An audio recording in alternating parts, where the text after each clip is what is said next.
There's a perennial shrub sitting in garden centers across America that produces more food per dollar than almost any other crop you can grow. Yet nearly every supermarket hides it from you. Not because it doesn't work, not because it's difficult, but because selling you the plant would destroy a multi-billion-dollar industry built on keeping you dependent on repeat purchases. This is Wyatt from Nature's Forgotten World, and by the end of this video, you'll understand why this plant vanished from mainstream retail, how to obtain it legally and affordably, and exactly how to multiply it into dozens of productive plants without spending another cent. If you're curious about forgotten crops and why they disappeared despite their incredible performance, please hit that subscribe button right now. We're about to expose something the supplement industry really doesn't want discussed openly.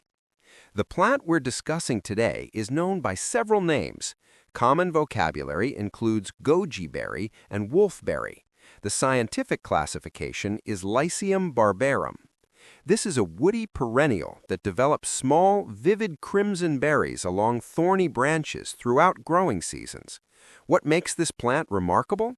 A single specimen can remain productive in your residential garden for 2 decades or longer.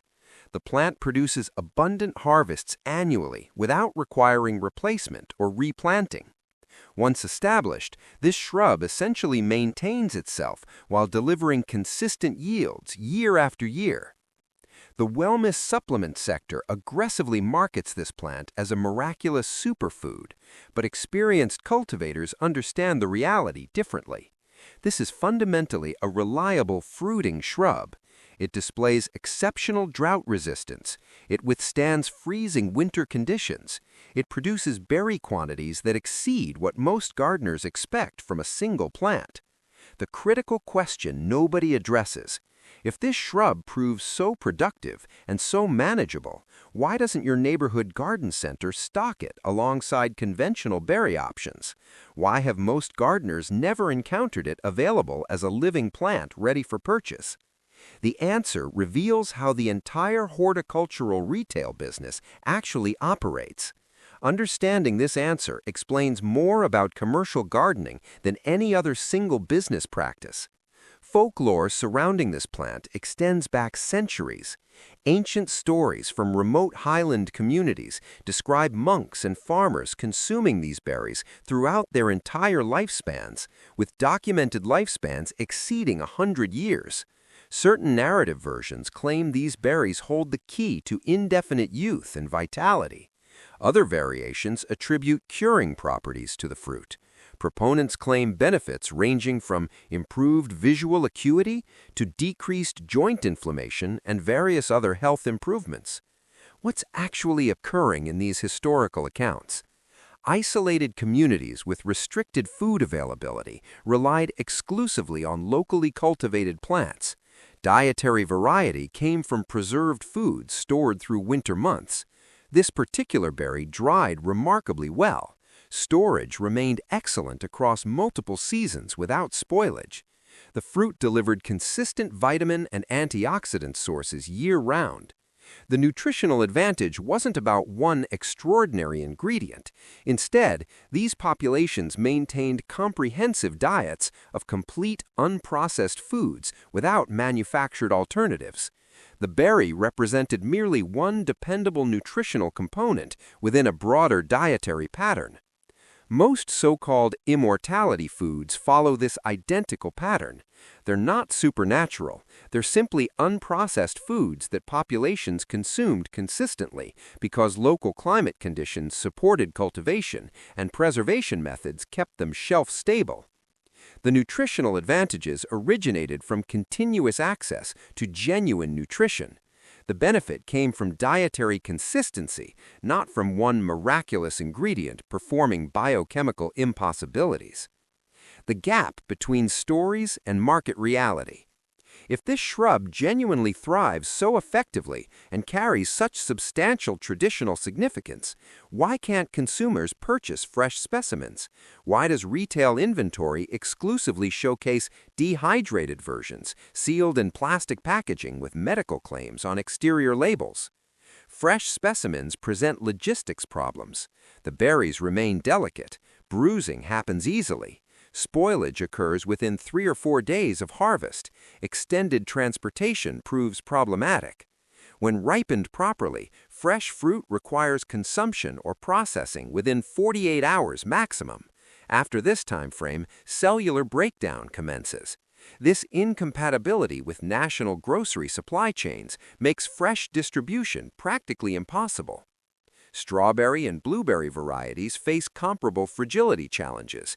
Nevertheless, cold chain transportation systems keep these berries viable for several days of shipping and storage. Fresh specimens fail this reliability requirement. Dehydration products solve every distribution challenge. Shipments operate without refrigeration requirements. Shelf storage extends across multiple months. Transit conditions never result in spoilage or quality decline. From a commercial logistics perspective, dehydration represents the only rational format for large-scale market distribution. A secondary explanation exists for disappearing fresh availability. This reason disconnects entirely from shipping complications. Dehydrated products generate recurring customer purchases. Monthly purchases mean 12 annual transactions. Powdered concentrates and capsule formats create ongoing financial returns quarterly after initial sale. Growing one specimen in residential landscape results in a single transaction, followed by 15 to 20 years of free production.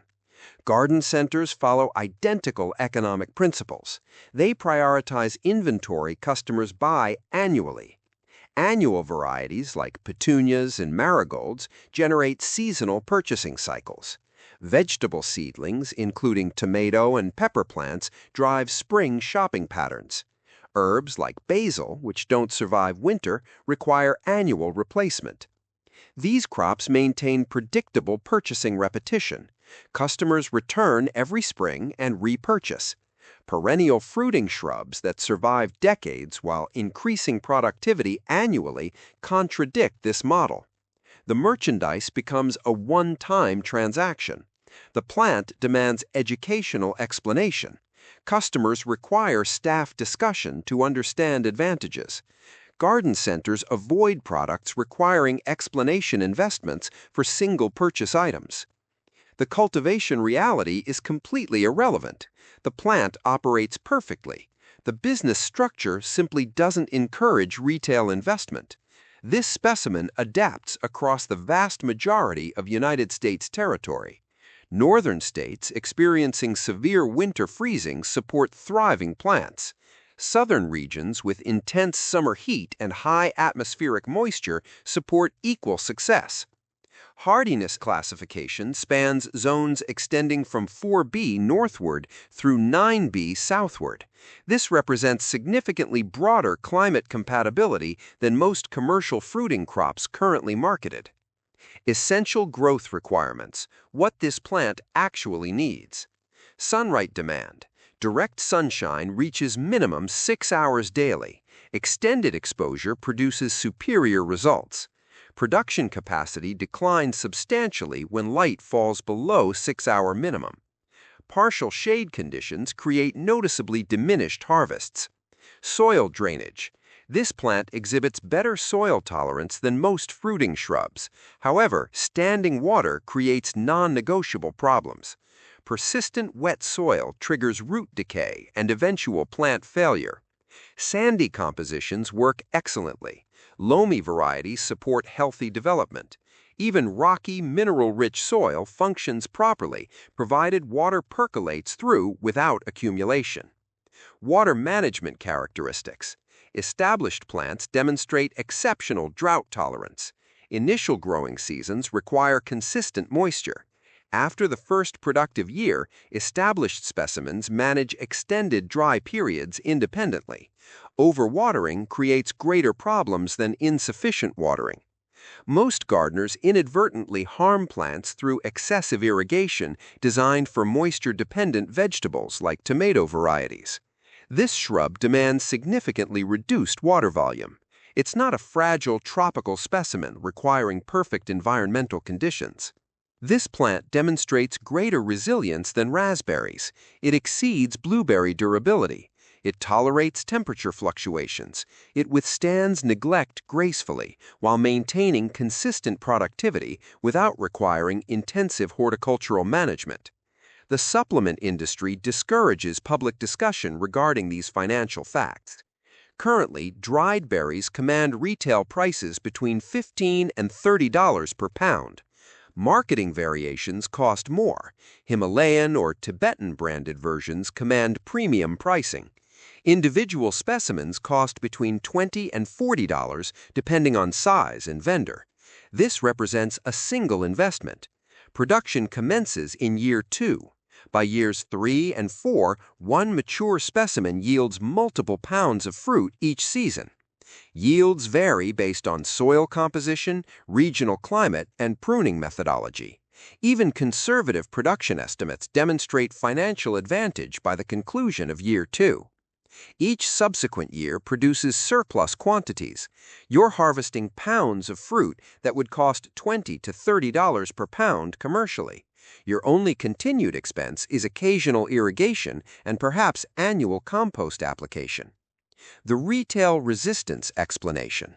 Why don't garden centers aggressively promote this plant? Why aren't informational signs displayed showcasing long-term financial savings? The answer is straightforward. It's not an annual replacement crop. Customers don't repurchase it every spring season. It's not instantly recognizable like conventional blueberry bushes. Typical garden center visitors lack familiarity with this species or understand its cultivation advantages. Staff explanation becomes necessary. Explanation requires time investment. Garden centers resist spending resources on products with single purchase cycles. Perennial crops delivering decades of production contradict business models. The cultivation methodology functions flawlessly. The incentive structure works directly against it. If you want to grow this shrub, you'll need to source it intentionally, as it's rarely found in big box garden centers. The best option is specialty online nurseries that focus on edible perennials, berry crops, or permaculture plants. Many ship bare root plants in early spring, which are more affordable and easier to transport than potted varieties. Some independent local garden centers may also carry it, especially in areas that support local food systems or uncommon fruiting plants. Call ahead and ask specifically for Lycium barbarum, not just Goji Berry plant, since other Lycium species exist and may lack the same fruit quality or cold tolerance.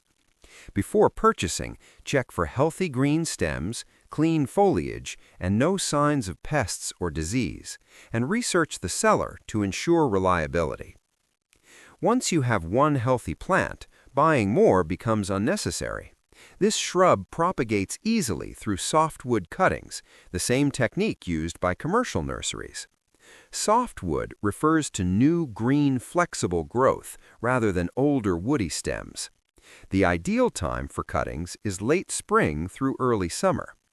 Choose healthy stems 4 to 6 inches long, cut just below a leaf node, remove the lower leaves, and keep the top leaves intact. Rooting hormone is optional but can improve success. Plant the cuttings in a well-draining medium such as perlite mixed with peat or coconut coir. Insert them about 2 inches deep, water lightly, and place them in bright, indirect light. Keep the soil slightly moist.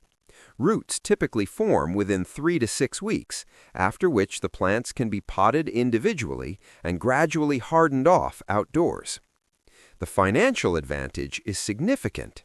A single $30 plant can produce 10 cuttings in one season and many more the following year.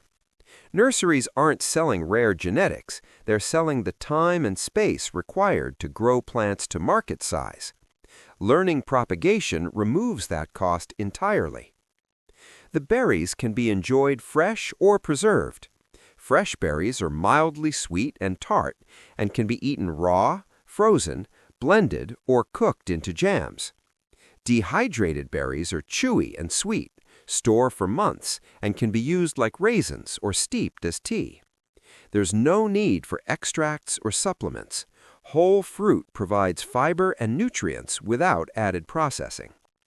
Instead of paying high prices for dried berries, you can grow a hardy, long-lived plant that produces for decades and supports true food independence.